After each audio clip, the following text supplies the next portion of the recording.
El barco de la muerte, de D.H. Lawrence, gran poeta. Estamos muriendo, estamos muriendo.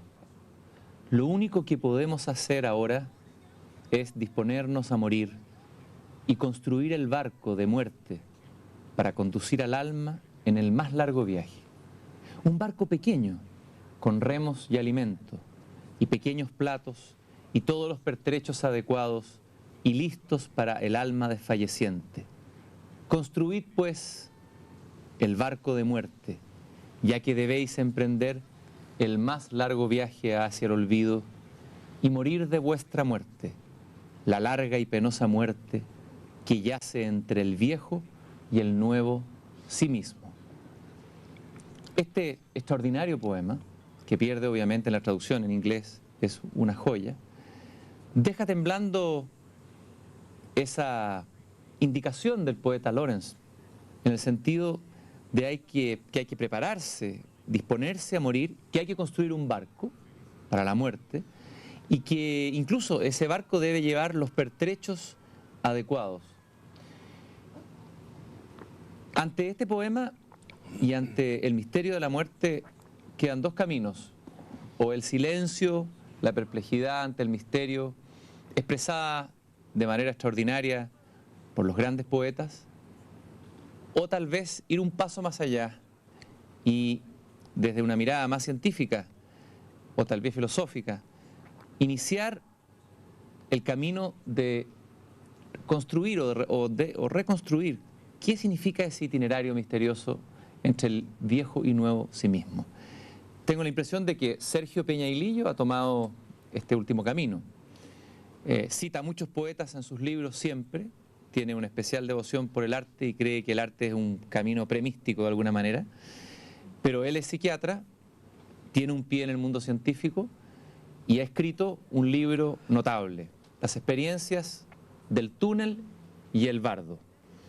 Sergio Peñailillo es profesor titular de psiquiatría de la Universidad de Chile, miembro de la Academia de Medicina y ha publicado libros que han ganado el favor del público, como por ejemplo Amor y Sexualidad, El enigma de lo poético, uno de mis libros preferidos, Sufrimiento y fe cristiana y sobre todo El temor y la felicidad, un libro que los lectores siguen buscando a veces infructuosamente, puesto que está agotado, pero que ya lleva más de 20 y tantas ediciones.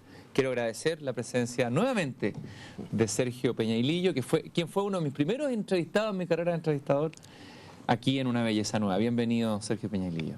Por eso soy yo el que le agradezco, porque ha sido usted el que me ha lanzado.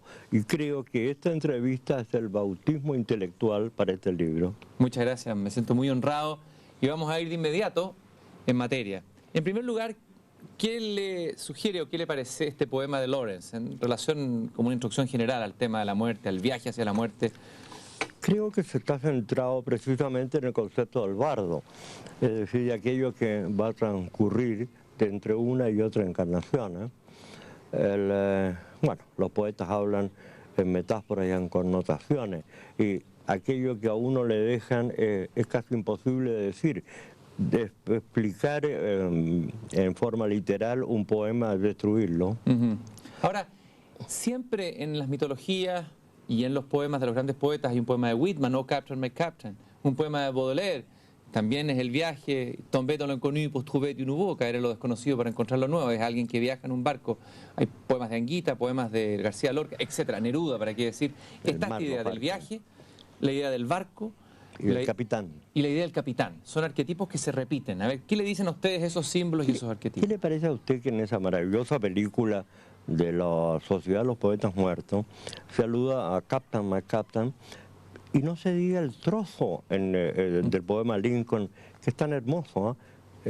Oh capitán, levántate que por ti suena el clarín, que por ti se elevan las banderas, mas, oh corazón, el capitán yace tendido sobre el puente, mudo y muerto, oh capitán, mi capitán. Extraordinario, Captain, my Captain. Sergio, ¿por qué se interesó usted en estas dos experiencias? La del túnel, vamos a describirla, y la del bardo. Hablemos del interés general. ¿Qué fue lo que lo llevó a usted a entrar en esa línea investigativa? En la primera parte del libro lo expongo. Desde que yo comencé mi práctica psiquiátrica, trabajé con relajaciones hipnóticas, al principio con las técnicas conductuales del aprendizaje, después fui enriqueciéndolo con imágenes simbólicas para penetrar más profundamente, y en los últimos años me encontré que por casualidad algunos pacientes hacían en forma espontánea estados místicos y me relataban una mejoría y un cambio espiritual enorme. Y yo estaba precisamente el año 2004, a fines de 2004, tratando de entender cuál sería el mecanismo cuando por estas casualidades que no lo son, me topé en mi propia biblioteca con el libro de Raymond Moody y con el libro de Whiting sobre el bardo. Tal vez podríamos mostrar, si usted me lo permite, vamos a mostrar ¿cuál sería el primero? En estricto rigor sería ese otro, ¿no? Aquel, que son eslabones importantes en esta búsqueda. La vida entre las vidas, exploraciones científicas sobre el intervalo que separaría a una reencarnación de la siguiente.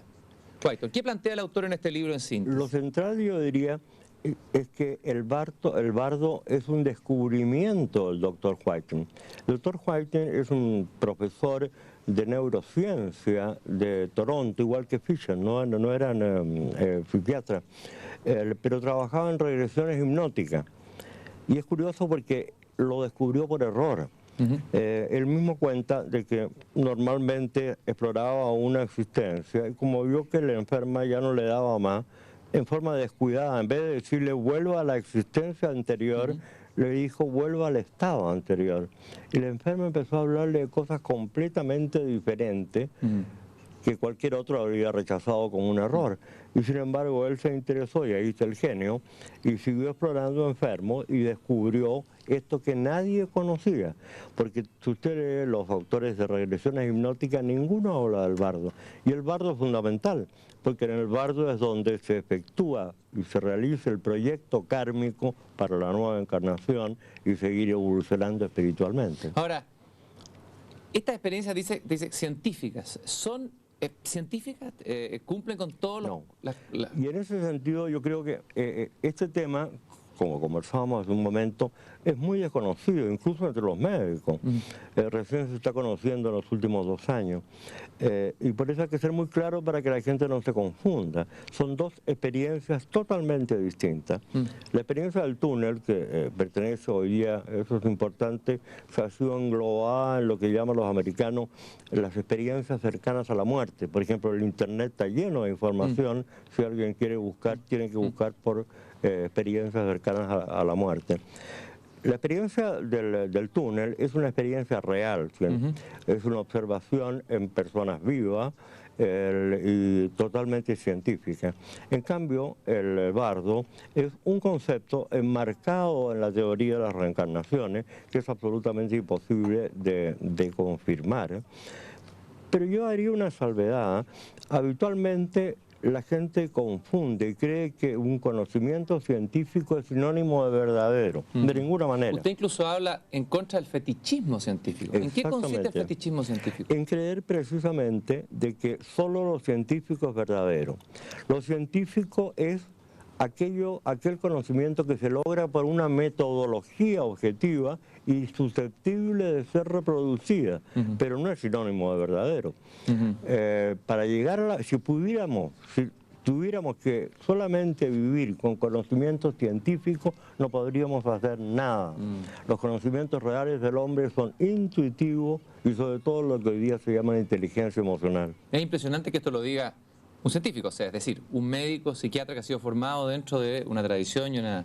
Es nada más que una metodología, no tiene otro valor y de hecho usted ve que la ciencia progresa permanentemente corrigiendo sus errores. Usted habla ahí, en otro momento del libro, de la importancia de las disonancias cognitivas, es decir, que son momentos para hacer saltos. ¿Qué son esos momentos de la disonancia cognitiva en la ciencia? Cuando precisamente algún investigador descubre, elabora una hipótesis que es contraria a la anterior. Por ejemplo, el concepto de Einstein frente a la física de Newton, o el concepto de la física cuántica actualmente. Entonces se produce el choque y ahí se estimula la investigación para dar un paso. Es curioso porque es algo como dialéctico, tesis, antítesis, y va a surgir una nueva síntesis que va a volver a hacer con el tiempo una nueva tesis para una nueva antítesis. El segundo libro del que hablábamos es Vida después de la vida, de Raymond Moody. Me gustaría brevemente que me sintetizara qué es lo interesante o lo pertinente para lo que estamos conversando. Raymond Moody fue el hombre que introdujo en forma ya definitiva en el interés científico el extraordinario fenómeno, realmente sorprendente, de personas que han tenido accidentes casi mortales y han sobrevivido, o enfermedades gravísimas en estado de coma con electroencefalograma plano, incluso declarados en muerte clínica y que han despertado y relatan una experiencia extraordinariamente compleja, interesante y sobre todo con una regularidad de las situaciones que realmente es sorprendente. ¿Pudiéramos describir cuáles son esas regularidades? ¿Qué es lo que se repite en todos los relatos de aquellos que han vivido esa experiencia del túnel? Yo quiero advertir, para los que conozcan este tema o lean, de que el tema es muy complejo y aquí solamente voy a referirme a lo esencial. Hay una cantidad de cosas que voy a dejar aparte. La experiencia total que se produce exclusivamente en los casos con accidente, de personas sanas con accidente, es la siguiente. El sujeto primero sufre lo que se llama el desdoblamiento, experimenta el desdoblamiento, sale de su cuerpo. Al salir de su cuerpo desaparecen todos los dolores y todas las molestias, queda en un estado espiritual. Avanza a través de una especie de túnel, que lo describió Raymond Moody, hace una luz brillante que consideran sobrenatural. Al entrar en esa luz brillante experimentan una felicidad inefable. Un estado de gratitud. Es un estado místico, una experiencia mística. En las experiencias de sujetos que han estado al borde de la muerte en los hospitales, hasta ahí llega la experiencia. Y por eso yo propongo en mi libro llamar a eso cuasi muerte. En cambio, en los accidentados, que son personas normales, la experiencia sigue. Avanzan en la luz y se encuentran con un muro. Detrás del muro aparecen ciertos seres de luz, curiosamente, habitualmente 3, otras veces algunos parientes fallecidos.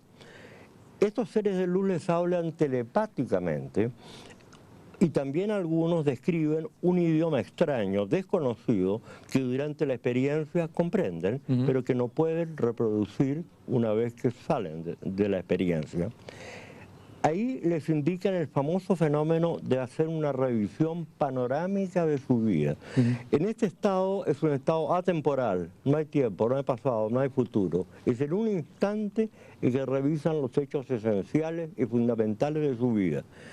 Ninguno quiere regresar, porque todos quieren seguir penetrando en esta luz y en esta felicidad maravillosa. Ahí se produce un fenómeno muy curioso, un desinterés completo por el mundo habitual o mundo familiar. Pero los seres de luz les dicen que no ha llegado su hora y que deben regresar. Se resisten, pero despiertan en el sitio del accidente o en el hospital. Pero ¿cuánto porcentaje dentro de lo que son las experiencias que relata la gente que ha tenido este tipo de accidentes traumáticos, cuánto porcentaje dentro de la totalidad, como para decir que sea realmente una muestra significativa, que sea solamente un grupo que ha leído su Tenemos conocimientos sobre la experiencia del túnel bastante claro. Casi en el 95% de los alpinistas o de los sujetos que han estado al borde de ahogarse o de un accidente grave relatan exactamente y con la misma regularidad, como si fuera un patrón, un circuito neuronal, por así decirlo, que se descarga.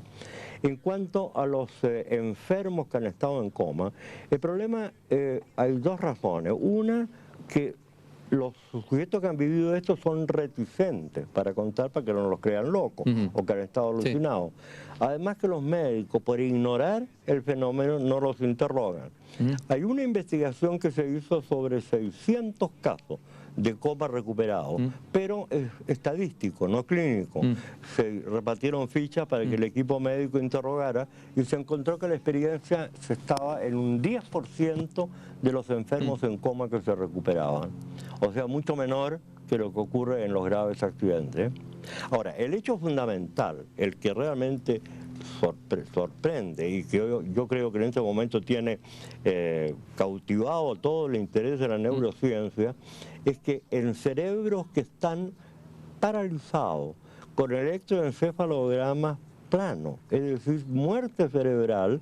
Sin embargo, existe este psiquismo sutil que nadie conocía, que tiene incluso ciertas características superiores al psiquismo habitual, como una hiperlucidez de la conciencia, una capacidad sensorial, auditiva y visual extraordinaria que no se tiene en la vida real. Fíjese que se han hecho investigaciones en ciegos que llevaban más de 10 años de ceguera y en el momento de vivir la experiencia por un paro cardíaco o un estado de este tipo, ven. Moody escribió 2 libros, el año 75 este primer libro, y 3 años después publicó un segundo libro, algo más sobre la vida entre las vidas, en que se dedicó a tratar de comprobar la veracidad de lo que relataban. Por ejemplo, estos ciegos relatan exactamente las personas que estaban, no son recuerdos, las personas que estaban, las conversaciones que tenían, conversaciones a distancia, describen métodos de reanimación que los médicos están haciendo y que ellos ignoraban, y repiten los comentarios que entre los médicos... Impresionante. Ahora, este psiquismo sutil o subliminal, lo llama usted también, extracerebral, tratemos de describirlo. ¿Qué sería este psiquismo del cual se conoce prácticamente nada? Esa es la primera pregunta. Y la segunda sería, me imagino que las consecuencias para la medicina, para la neurobiología, van a ser absolutamente revolucionarias. El momento que se llegue a descubrir esta zona oscura, así como la zona oscura del universo, la antimateria, descubrir un psiquismo subliminal, Sergio. Es realmente casi insospechado hoy día las posibilidades futuras de este descubrimiento. Desde luego, este psiquismo sutil era absolutamente desconocido por la ciencia. Solamente conocíamos el psiquismo neuronal, el psiquismo cerebral. Yo no sé si sería interesante mostrar un esquema. Aquí hay uno del psiquismo cerebral que usted mismo hizo. Yo lo puedo mostrar acá. Usted mismo lo muestra en la cámara allá atrás, Sergio. Ahí la cámara lo va a alcanzar. Atrás soy yo, no se preocupe. Pero antes estaría en este momento no hay ninguna hipótesis científica absolutamente convincente. Yo personalmente estoy elaborando una hipótesis como aparece en ese libro y me baso fundamentalmente en las experiencias de John Eccles, un gran neurobiólogo, premio Nobel de Medicina.